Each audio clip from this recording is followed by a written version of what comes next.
Hello दोस्तों, आप सभी का स्वागत है आज की वीडियो में। आज की वीडियो में मैं आपके कुछ इंपॉर्टेंट क्वेश्चंस लेके आया हूं जो कि आपके हिंदी पैडागोजी से रिलेटेड काफी सिलेक्टेड क्वेश्चन है, जो कि बार बार आपके एग्जाम में कम से कम 3 से 4 बार क्वेश्चन पूछे जा चुके हैं। अगर आपके दोबारा क्वेश्चन पूछे जाएं तो आपके वहां पर वो नंबर बिल्कुल सेव हो, बिल्कुल फिक्स हो। तो कुछ इंपॉर्टेंट सीरीज स्टार्ट करिए मैंने आपके, जो 2 से ज्यादा बार क्वेश्चन पूछे जा चुके हैं उस क्वेश्चनों की। ओके, क्योंकि वो 2 से ज्यादा बार पूछे जा चुके हैं और दोबारा पूछने के चांसेस हैं, जिससे आपके नंबर क्या हो सकते हैं, बढ़ सकते हैं, अगर आपने इनको ध्यान से पढ़ा तो चलिए आज कुछ सिलेक्टेड क्वेश्चंस के बारे में बात करेंगे। तो इस वीडियो को आप एंड तक देखते रहिएगा, आपको सारी इंफॉर्मेशन मिल जाएगी। तो नमस्कार दोस्तों, मेरा नाम है दीपक, आप देख रहे हो D K Gupta online videos for government exam. चलिए शुरू करते हैं।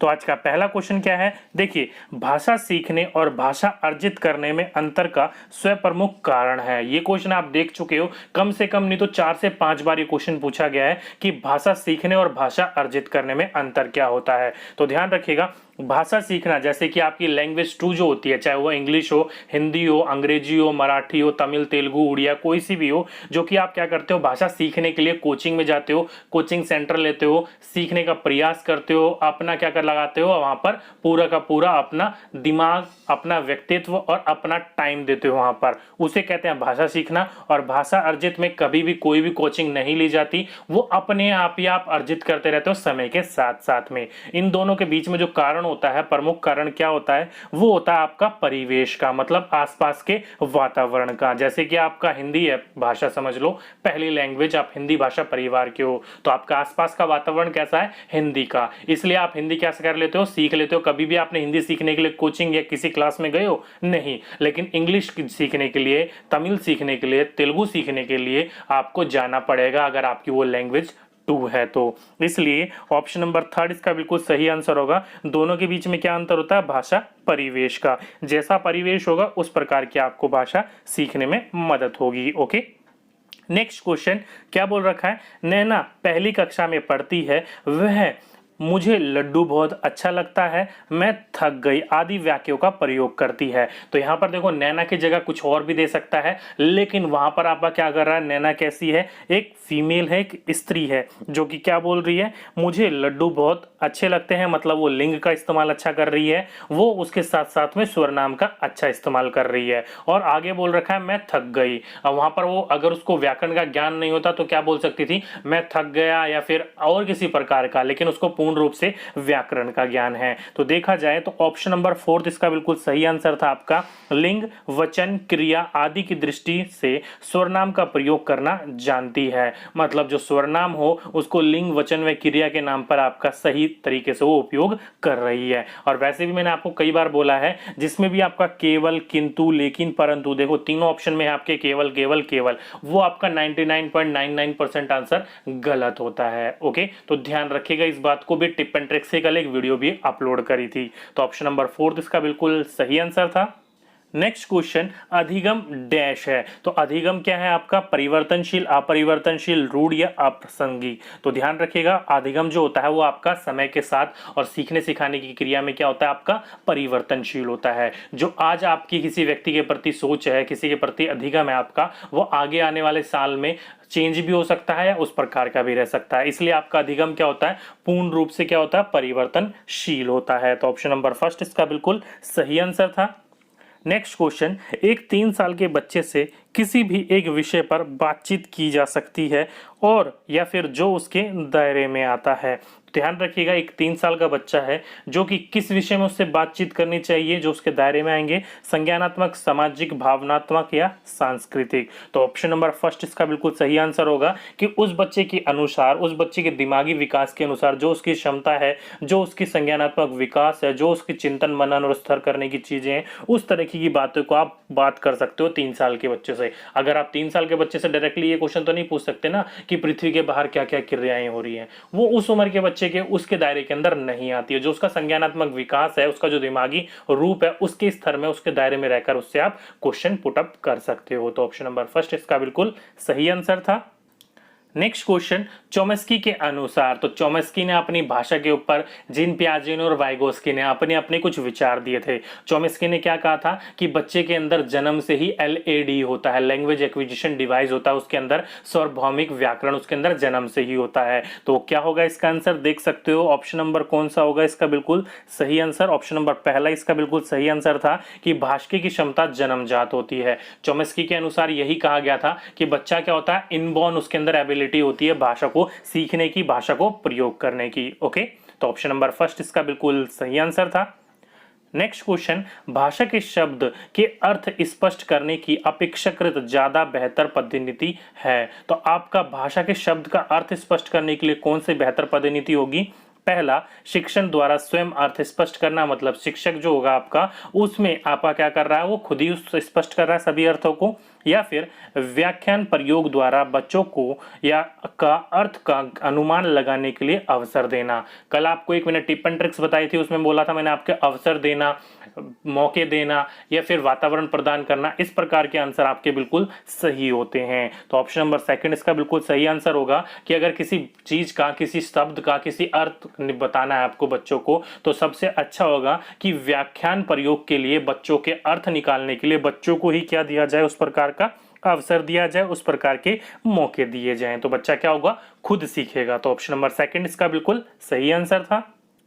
नेक्स्ट क्वेश्चन, स्कूल में दाखिला लेने से पहले बच्चे, अब स्कूल में जब बच्चे एडमिशन लेते हैं उससे पहले क्या होता है, अपनी भाषा के नियमबद्ध व्यवस्था की व्यवहारिक कुशलता के साथ होते हैं, भाषा के बारे में कुछ नहीं सीखते, भाषा के चारों कौशलों पर पूर्ण नियंत्रण रहता है, या भाषा का समुचित प्रयोग करने में सफल नहीं होते। तो ऑप्शन नंबर फर्स्ट इसका बिल्कुल सही आंसर था कि स्कूल में जब बच्चे दाखिला लेते हैं 6 वर्ष पर, वो अपनी भाषा का नियमबद्ध व्यवस्था, मतलब लड़की को लड़की की तरह मतलब स्त्रीलिंग की तरह और लड़के को लड़के की तरह मतलब पुल्लिंग की तरह बात करना, उसको पूरा का पूरा सब चीजों का नियम पता होता है जो कि उसके व्यवहार में होता है। उसको व्याकरण का ज्ञान भले उसके व्यवहार में होता है, ध्यान रखिएगा व्याकरण का ज्ञान उसको बिल्कुल नहीं होता है, उसके वो सारी की सारी चीजें व्यवहार में होती है। उसको पता है लड़की आ गई है और लड़के आ गए हैं, इस प्रकार की चीजों का इस्तेमाल करता है। उसकी किस प्रकार की व्याकरण होता है, उसके व्यवहारिक व्याकरण का उसे ज्ञान होता है। तो ऑप्शन नंबर फर्स्ट इसका बिल्कुल सही आंसर था।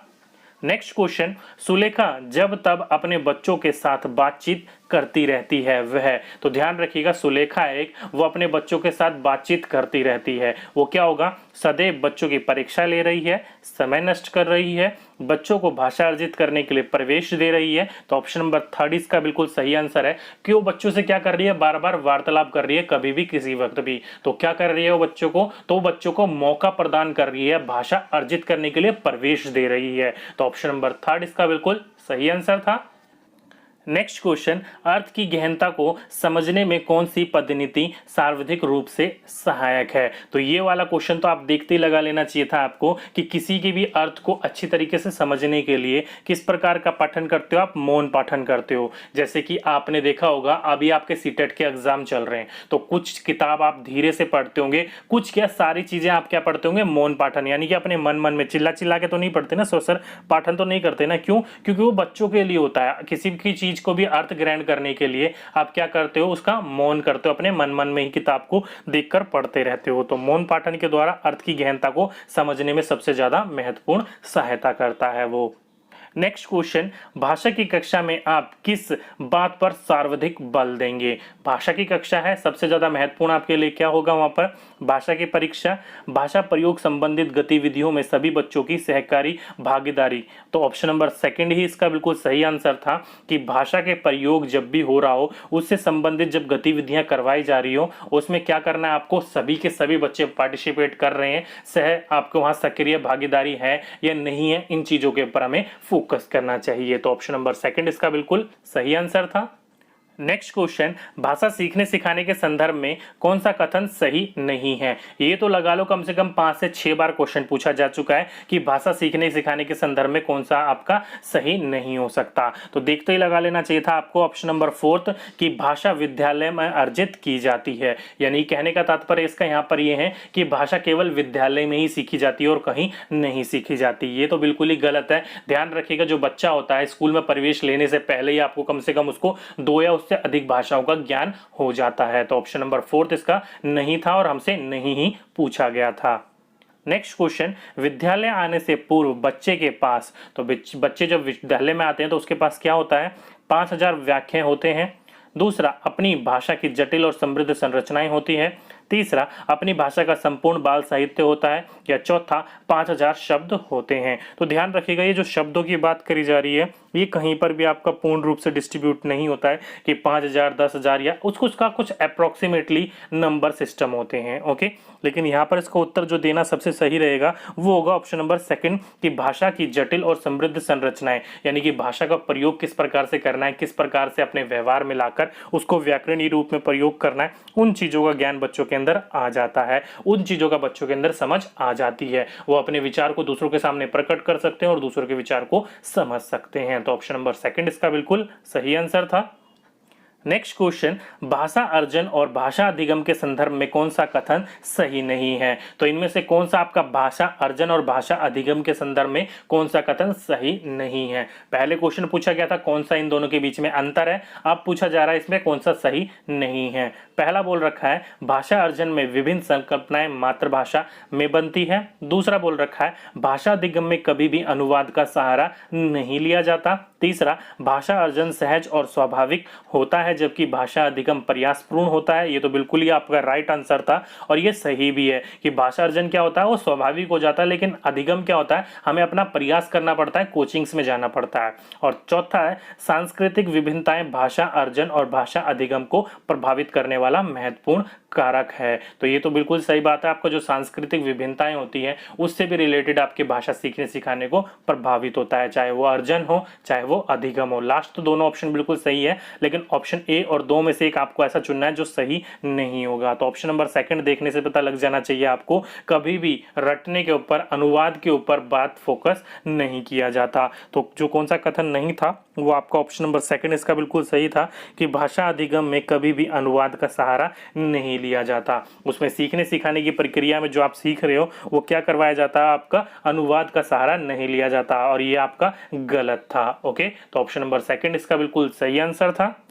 नेक्स्ट क्वेश्चन, बच्चे अपने परिवेश से स्वयं भाषा अर्जित करते हैं, इसका एक निहितार्थ यह है कि, तो बच्चे जो हैं वो अपने परिवेश से खुद भाषा सीखते हैं, उसके लिए कौन सा एग्जाम्पल सही होगा? पहला, बच्चों को अत्यंत सरल भाषा का परिवेश उपलब्ध कराया जाए। दूसरा, बच्चों को बिल्कुल भी भाषा ना पढ़ाई जाए। तीसरा, बच्चों को समृद्ध भाषा के परिवेश उपलब्ध कराए जाए, आगे पढ़ने की जरूरत नहीं है। ऑप्शन नंबर थर्ड इसका बिल्कुल सही आंसर होगा कि बच्चे जो होते हैं वो स्कूल में जाने से पहले अपनी भाषा के ऊपर पूर्ण रूप से उनका नियंत्रण होता है, तो बच्चों को उस प्रकार का शुरू से सिखाने की कोई जरूरत नहीं है, उसको बस परिवेश उपलब्ध कराना है कि वो अपनी सीखी हुई चीज को और आगे तक बढ़ा सके। तो ऑप्शन नंबर थर्ड इसका बिल्कुल सही आंसर था।